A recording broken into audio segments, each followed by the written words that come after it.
রাধে রাধে বন্ধুরা, আমি এখানে কুল নিয়ে নিছি। কুলগুলোকে ভালো করে না বেছে নিব, মানে কতগুলো ফাটা পচা থাকে, বুটাগুলো ছাড়া নিব। ওগুলোকে ভালো করে এখন চটকায় দিচ্ছি, ওই যে ফাটায় দিচ্ছি। এগুলোকে চটকায় নিয়ে হলুদ দিয়ে আমি শুকা দিব রোদ্রে, একদিন শুকায় নিব।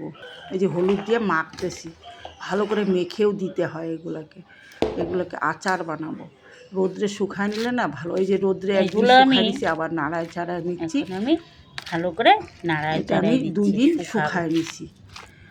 আমার অল্প শুকালে চুলার মধ্যে রোদ্রে ছাদে দিয়েছিলাম, এই শুকানো হয়ে গেছে। দেখছি এরকম হয়ে গেছে রোদ্রে, মানে সুন্দর কালার আসছে একদম। এখন আমি গুড় ঢেলে দিচ্ছি। আজকে আমি কালারের মধ্যে গুড়ের আচার বানাচ্ছি। এই গুড়টা দিয়ে আচার বানাবো। এই যে এরকম হয়েছে, শুকনা জাল হচ্ছে। এইভাবে এখন মশলা বানাটাকে পুরো একদম আঠা করে নিব। তারপর আমি আচার বানাবো। এই যে মেথি আর মহুরি ভেজে নিচ্ছি, আর মশলাগুলো আমার করা আছে। লঙ্কা, জিরা আর শুকনো লঙ্কা, কাঁচা লঙ্কাও দিব আমি, ধনিয়া, এগুলো করা আছে আমার। এই দুটো করা ছিল না, তাই আমি ভেজে নিচ্ছি।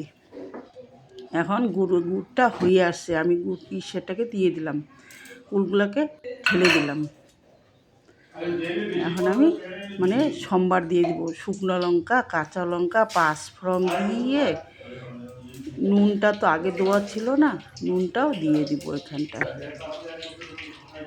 দিয়ে ভালো করে একদম লাল লাল হওয়ার পরে তারপরে আমি কুলের ভিতরে কুলের মধ্যে ঢেলে দিব। ওটা তেলও দিয়েছি, সর্ষের তেল। ওটা দিলে না 1 বছর থাকবে, তেল নষ্টই হবে না। এই যে এগুলো মশলা আমি করে নিয়েছি। কাঁচা লঙ্কাটাও ভালো করে ভেজে নিলাম। অত তো শুকনো লঙ্কা খেতে পেটের মধ্যে শ্যুট করে না, সবার তো একই না।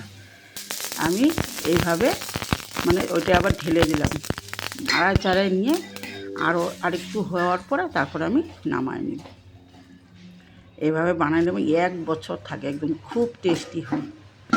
আমি লঙ্কাটা আর ধনিয়ার গুঁড়ো দিয়ে দিলাম, মেথি আর মহুরিটা একটু পরে দিব, একটা ছেনটা চলে যাবে। নামানোর আগে দিয়ে দিব। এখন ওটা ঢেলে দিলাম। এইভাবে আচার বানিয়ে নেবেন, খেতে খুব টেস্টি হয় আর 1 বছর থাকবে।